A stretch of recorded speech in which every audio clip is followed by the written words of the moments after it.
We gave a step-down dose just around it.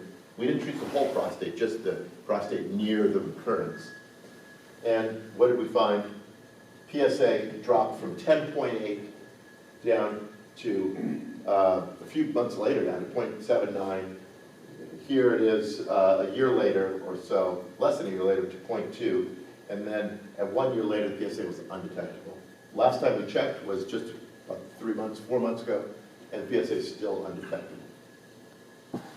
So this form of stereotactic treatment can be used for isolated recurrences in the prostate bed.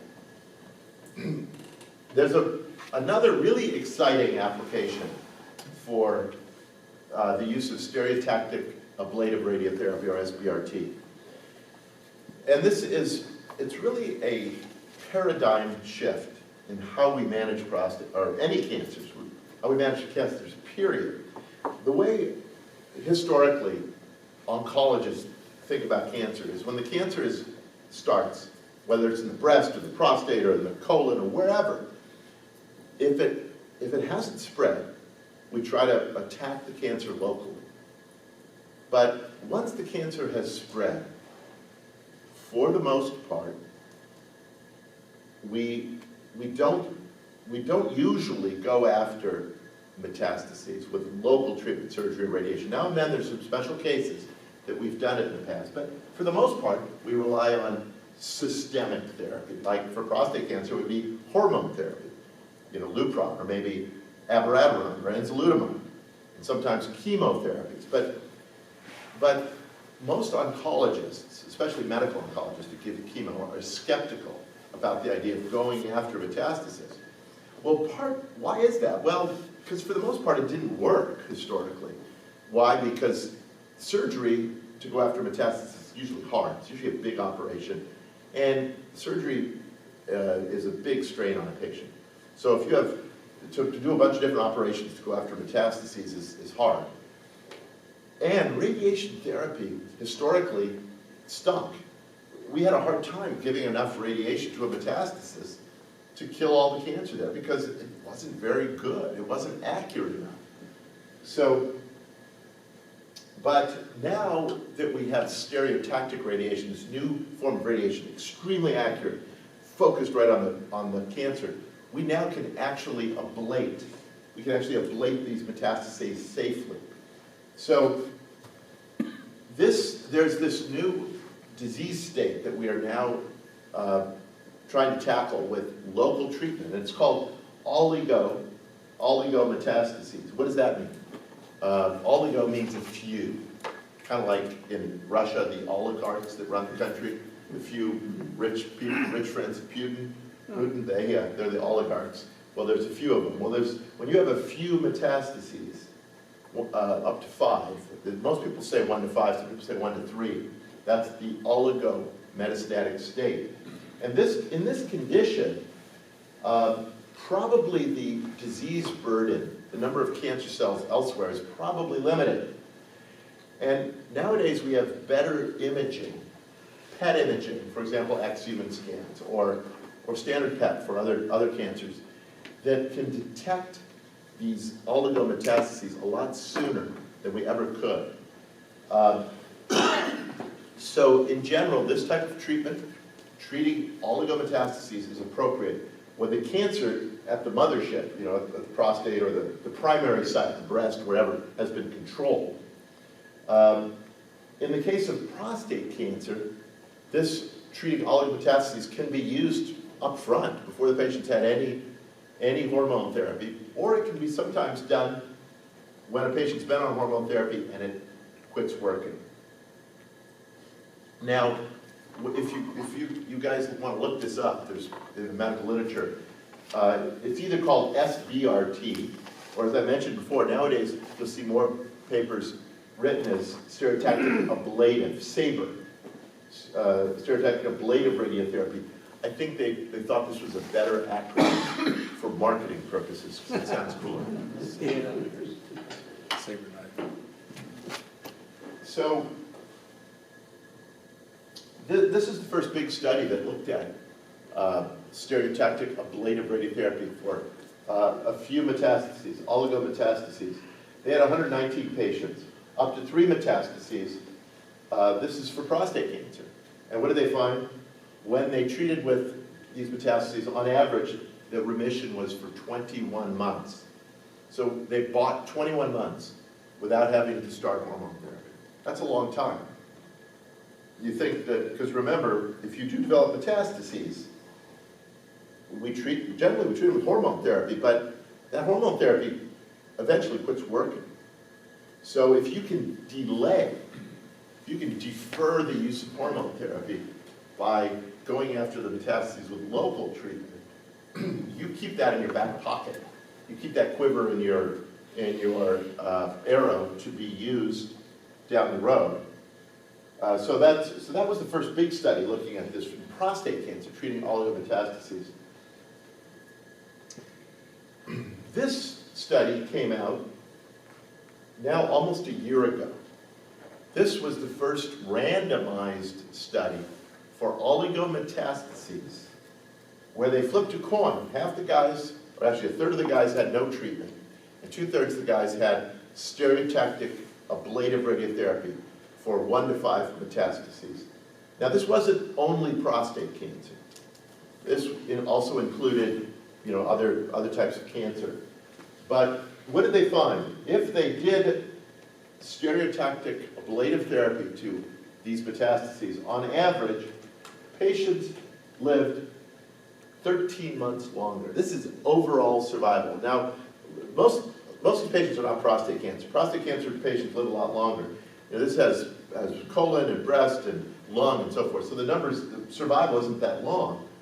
But a 13-month improvement in overall survival is a home run. If you could develop a drug, if you're Eli Lilly, you develop a drug that improves survival in cancer, metastatic cancer, any form of metastatic cancer by 13 months, this is a multi-billion-dollar drug. So this is a really incredible improvement. However, the study was small. It wasn't powered. It has to do with statistics, but it was powered to find a signal, not to prove that it worked. So this is not definitive proof, but it is strong evidence that this treatment works. Just a few months ago, at our most recent meeting of my society, of our radiation society, they presented the first results of the same treatment, this ablative radiotherapy for oligometastases in prostate cancer. And this was called the Oriole study, and it was done out of, you guessed it, Baltimore. It was done out of Hopkins, Johns Hopkins. And they flipped a coin, and this was a randomized study as well. They had prostate cancer patients only. They flipped a coin. One group got standard therapy, systemic therapy. The other group got the stereotactic ablative therapy. And they allowed up to 3 metastases. And they used conventional imaging. They used a standard a CT scan and a bone scan. They also, on the side, as part of an experimental aspect, did a PET scan, the best PET scan available for prostate cancer, PSMA PET. They did that scan, but they didn't use it for treatment. They treated whatever they could find on a standard CAT scan and a bone scan. So what did they find? Well, this is the patients that were free from cancer progression in the SABR, the radiation arm, and this is without it. So it drastically delayed the progression of cancer. Also, very interestingly, remember they did this PSMA PET on most of the patients, and to look for smaller deposits of metastases that maybe didn't show up on the standard imaging. And so what did we find? Well, conventional imaging might, for example, find 2 metastases, but maybe there was a third spot that didn't show up except for on the PSMA PET scan. Well, if happens if the radiation treated all of the PET-evident disease versus only treated a portion of it? Did it make a difference? Well, let's take a look. In the patients where all of the PSMA PET-evident disease was ablated with stereotactic ablative radiotherapy, these are the number of people that developed later metastases. Very few, this is the blue line, but look, the red line are people where we did not ablate all of the metastases. What does this show you? The metastases are in turn metastasizing elsewhere. So this would indicate that the stereotactic treatment is killing much of the disease burden and preventing it from causing a new wave of metastases. So I thought I would finish this by showing some examples of cases I've treated. I've been doing this stereotactic ablative treatment for about 6 years now, 6 or 7 years now. And, well, I'm wrong. This guy, hold on, when did I first treat this guy? Yeah, I think it was 2013, so I'm a lot. I've been doing it for 7 or 8 years. Anyway, so here's a guy who had radical prostatectomy in 2003. The cancer PSA went up, so he had pelvic radiation the next year, 2004. He had a lump in the pelvis removed surgically in 2007. And in 2013, he had recurrent cancer in multiple lymph nodes. You can see those lymph nodes right there, those the orange dots there. Maybe I hope you can see that. So there were actually a whole chain of nodes here. So we treated those lymph nodes with the Cyberknife. And here's the cancer 7 years ago. Here it is a year later, basically disappeared. And his PSA dropped from 3.2 to 0.56 4 months later. Here's another case, 60-year-old man, had a prostatectomy, his PSA started to rise, so they put him on Lupron. It worked for 3 years. Then his PSA started rising again. The CT scan showed cancer in his lymph nodes. So he got Provenge. Provenge is that immune therapy. 6 months later, his PSA is up to 133. Oh, and he beat you. 133. And what does the CT scan show? This lymph node had enlarged markedly. Here it is. If we take that part of the scan and we blow it up, that is a lymph node. This is, here's the spine, here's the psoas muscle, the muscle that lifts your leg like this. But that big lump there is cancer. And notice, that is bowel. That's bowel there. There's a few millimeters. There's only a few millimeters between this lymph node and bowel. So we treated it because we have sub-millimeter accuracy. So we treated that lymph node with the Cyberknife. Here's the plan. Here are all these beams coming in, hitting that red node there. This is the spot we treated. And here's the spot we treated, and now, 7 months later, it has shrunk markedly. And here it is about 2 years later. Never grew again. That spot never grew again. His PSA went from 133 down to 18. But guess what? PSA started going up again to 25, and we looked again, and what did we find? Another metastasis right here. So we treated that one. 5 fractions with the Cyberknife. Here's the lymph node. Here it is. I think that's a year later. Disappeared. PSA went from 25 down to 3.5. So we treated this guy multiple times. Here's that 133. Remember, it dropped down to here, then went back up? Here's the second treatment. We treated it again. That one didn't do anything. The PSA went flat, went up. He had surgery here. PSA dropped. We treated him here. Didn't work. This one worked, dropped a bit, and this one worked again. So this guy, between 2012 and 2017, he received no additional systemic therapy, no new hormone therapy, but we were able to keep this cancer at bay starting with a PSA of 133 for 5 years, just doing local treatment. Wow. So in conclusion, I think my time's about up. Maybe I talked too long, I apologize. So these new technologies we have, really computer-driven technologies, have evolved that allow us to really accurately deliver high-dose radiotherapy for prostate cancer. And for a newly diagnosed prostate cancer, it can be effectively treated with Cyberknife SBRT with good outcomes, with superior outcomes to external beam and with fewer side effects. Cyberknife is also effective at treating cancer that has recurred in the prostate following standard radiation, or even sometimes following surgery. But it also can be used for treating oligometastases, these few metastases. And that treatment yields a prolonged cancer remission, and it may develop the development of new metastases and improve survival in patients with metastatic cancer.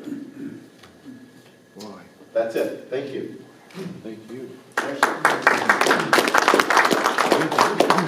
Yes, sir. Most important question for me, I guess, how long? Well, you know, I'm really lucky because I like my job. So I think I'll be at it for a while. But Well, my real question is this, and I don't want to make this case specific or take time from everybody else. So I had polio, I guess. I had a prostatectomy in 2015. I had persistent PSA, like a 0.1 after surgery. So I got on ADT and I had full pelvic IMRT for 7 weeks. I was good for about 2 years. Undetectable for the most part for 2 years. As soon as I got off the ADT, the cancer, the numbers couldn't get it. Oxygen didn't come out by then, so I made a decision to just let it go until I got over that magic 0.5. you're right. Which was last summer. Did the oxygen and found it in my lymph node chamber. Yep. One was just below the bifurcation down here, and a couple little specks down in the groin. Yeah. I don't know the names of all the changes. I switched from Virginia Mason, I got into the EGO system. I went, my plan was to do Cyberknife, to do SBRT, just to attack those pockets. Ready to do it, and I go to the appointment, and radiologist comes in and says, I'm sorry, I can't. What do you mean? He said, well, you've had all that radiation, I can't give you more. And they were talking about doing IMRT again, and I was like, no, but I want SBRT. No, she's like, no SBRT, IMRT, no protons, nothing. So, Why is that? and well, all of these were in the field. Yeah. Well, I do it all the time. Treat in the field. Do it all the time. The reason being is because you can't do conventional radiation twice. Right. But, Did you see that picture of that bowel that was 3 millimeters? yeah, From a big honking node. yeah. We were able to safely treat that, and we had killed the cancer. We ablated it all. Because you have to use a device that is extremely accurate. You can safely give SBRT in a previously radiated field, not always, but usually. But you have to have a specialized device. How long ago was this at UW? Well. How many years ago? No, it was just, so I just had it cut out of me. Oh, well, surgery is, No, ain't nothing wrong with that either. No, it was my first choice, but it's pretty definitive. Yeah, it's a lot tougher on you, but surgery works. Like I showed you that case today. The one bouncing up, well, one of those nodes was treated with surgery. Sure enough, it works. But it's a lot harder on you than stereotactic radiation, I think. So you have to have the right equipment. And I think that UW, they have great cancer center. But the radiation department hasn't been doing stereotactic ablative radiotherapy for, I think they do it now and then, but they just don't have the experience, I think. And arguably, I mean, I think people will disagree with me, but I think that the Cyberknife has better capabilities for treating very tightly because it has this real-time image guidance and it treats from lots of beams, the spherical geometry. So I see a lot of patients from UW. but it's only a limited number of oncologists, because not all of them believe it. Well, what you're saying, I was like, oncologists, they call it wacko. So. That's what it's called. And so, but you're willing. Absolutely, and we now have randomized data. We I now, know this. we have randomized data now, the Oriole trial and the Comet trial, it says that it works. Now, that's a separate issue, is whether they can safely do it, but you need to have I've treated plenty of patients in field recurrences, we do it all the time. Do you use SpaceOR in your procedure? Yes, but I think SpaceOR is a definite advantage for IMRT. Because with IMRT, you have to build a big margin. It's not as accurate. So if you can push that rectum out of the way, that's an advantage for IMRT. For Cyberknife, the advantage is less because we already stay off the rectum pretty effectively.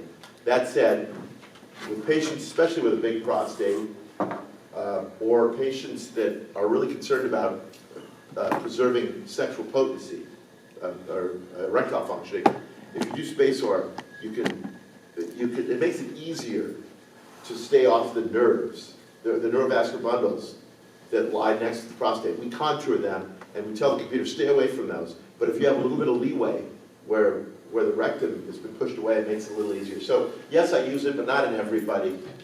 But I do it in selected patients. Do you find that insurance agrees with you? Oh yeah, we ought to use that, or I'm sorry, it's too darn expensive. So when I first started this treatment, I mentioned that study we started about 11 years ago. Hardly anybody paid for it. Well, that's why we did the study, so we've proved that it worked. And now that these studies have come out, that my study and other ones, now insurance companies almost always pay for SBRT for early stage prostate cancer. For metastases, it's still a struggle because this is an emerging indication. So sometimes they pay for it, sometimes they don't. But we can almost always figure out a way to get you treated. Questions? I had the treatment done by you back in July, and my PSA was near 30, I told the group. And 1 month after, it went to 10.7. And the last one I did with Lindsay was 3. Extended 3. Yeah. But this is the question. I had a physical 2 weeks ago. Yeah. And they mistaken, they did a PSA. Yeah. And went to 5. That was back up again. Okay. So should I worry? It's a completely different place. I got it done. Well, I think you probably want more than one value because they can vary from lab to Next lab. week I get yours. Okay, good. How long ago did we treat you? July. Okay, so And the 7 months. yeah, so this is, I mentioned that on that one case, the one study, the average prolongation went on for more than a year. But it varies from patient to patient. There's some, it's not that uncommon to have someone like you, where the PSA drops from 30 to 3, but then 9 months later it's going back up again. Because we know if the cancer has metastasized to one node or to a couple of nodes, chances are there's other cells elsewhere in the body. And eventually they start growing. Now, that said, we kill 90% of all the cancer in your body, judged based on the PSA, right? Mm-hmm. Well, we're ahead of the game. If we kill 90% of your cancer, that big chunk of cancer cells are dead, and they can't mutate and become more aggressive. So it was a win, but it's unfortunately not as long as we would have liked. But I showed you that one guy. I mean, we'd have wins that go on for sometimes 6 months, sometimes for a year, and then a new spot pops up. We treat them, and we kept them. Means I got those things put in, you can do it again if it started going on? Radiation or no? Well, it depends. It's too complicated. We need to know more about your particular case. So it needs to be worked out. Worry about it. Well, A year? I think we see a persistent elevation that keeps going up. Then we worry. But we should talk offline because it varies from patient to patient. Yeah, I'm still doing the loop. Well, I don't do Lupron. He switched it over to Eligard. Okay. And Dr. Schultz, he's Oh, yeah. retiring at the end of March. Oh, he is. So he's, instead of the 3 month, he's gonna give me the 6 month. Down in Los Angeles? No, different one. Okay. Okay, Port Orchard, okay, got it. Talgano sent me to you, Yeah, Dr. Talgano. yes, sir. Looking at my life, I've been on active surveillance for 10 years, and I'm approaching 80 in a couple of months here. Where's the drop dead line out here where you're going to say just, Forget about it. yeah? Well, it's, And how do you determine it? I guess? yeah, that's a great question. Do you just give up at 80 and say, forget about it? I'm not going to even check my PSA anymore if you're on active surveillance. I think it depends on the patient. So, as we talked about, prostate cancer takes a while to kill somebody. And so if you have a low-grade prostate cancer, at least in 3 plus 3, or even a little bit of 4, and you're 80 years old, and your PSA is not skyrocketing, chances are you could probably get away with forgetting it, but not treating it. But it also depends on how healthy you are. If you might have at least an 8 cancer, but you've got a bunch of comorbidities. You've got 1 foot in the grave because you got coronary artery disease and diabetes and kidney failure and all that. Well, forget about it. You wouldn't treat it. On the other hand, you might be 80 years old and extremely healthy and without a bunch of medical problems, and you might want to be treated if your PSA is moving up or if the Gleason score got worse. An anecdote, this is a personal anecdote. My mother's oldest brother, who's a Catholic priest, was 80 years old and was diagnosed with an aggressive prostate cancer. I think he had just turned 81, I think, when he was treated. And he had a Gleason 9 cancer, reviewed at Hopkins. So it's called a Gleason 9. So he had treated. He just died at age 98, free of cancer. Wow. I've been trying to find data on what's better, proton beam or the Cyberknife. And every time when I ask that question, what's better, I just start describing, the website just described what the two are. So on your charts there, though, you had proton beam on the right-hand side and Yeah, I didn't. on the left-hand side? I didn't talk much about protons. There was some toxicity there. The toxicity comparison, yeah, there was a little bit on protons. So to compare the two, protons use a cyclotron to make these protons that can be tuned. So the beam hits the patient, deposits radiation, and you tune it so that once it gets past the prostate, it stops. You don't have exit dose. So here's your prostate. One beam comes in like this, and then they have another beam that comes in like this, and they overlap. So you end up with double dosing. Half dosing here, full dose in the prostate. You don't have exit dose. That is a superior beam to standard Linux, Cyberknife external beam. So it's got a superior beam. But it doesn't have real-time image guidance. It is the same accuracy as is IMRT. It's accurate to 5 to 8 millimeters. So one of them is more accurate. Cyberknife is vastly more accurate than protons, but it has exit dose. On the other hand, Cyberknife uses 100 beams. So any given beam doesn't have much radiation, but that overlap of 100 beams is a very intense dose. So the way I like to think of it is when we talk about complications or problems from radiation, what are they? Are they giving radiation to the anterior, the muscles in your abdomen, or to your butt?